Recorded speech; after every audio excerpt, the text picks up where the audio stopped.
Good morning! For today's video, ipapakita ko po sa inyo ang aming daily routine as a family of 5 here in Riyadh, Saudi Arabia. 5:30 AM pa lang, gumigising na ako para ipaghanda ang aking mga anak na papasok sa eskwelahan.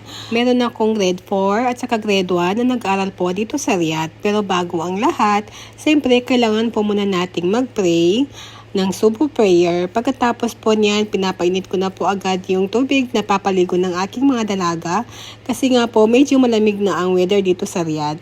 At ito ang paborito nilang baon na hinahanda ko sa kanila kasi para ito siyang pastil sa Pilipinas na magkasama na yung kanin at saka ulam. Kaya gustong gusto nila. Isa po kami sa mga pamilyang naninirahan dito sa Saudi Arabia pagkatapos simulan ang levy or dependent fee na 400 riyals sa bawat dependent. So, monthly or bawat month, magbabayad po ng 400 riyals sa bawat family member na naka-attach sa ikama.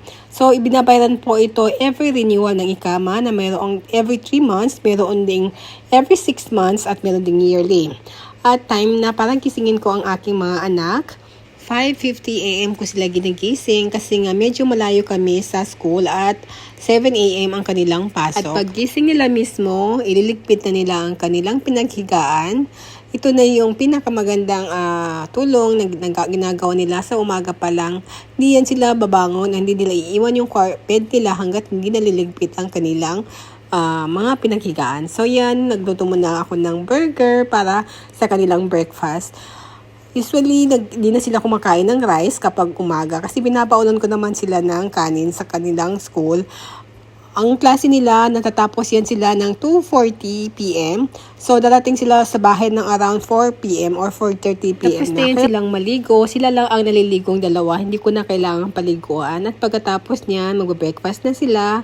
At tatalian ko yung kanilang buhok habang sila ay kumakain. Bago sila matulog, piniprepare ko muna ang kanilang mga susuotin para sila na lang ang magbihis habang ako ay nagluluto ng baon at saka kanilang breakfast.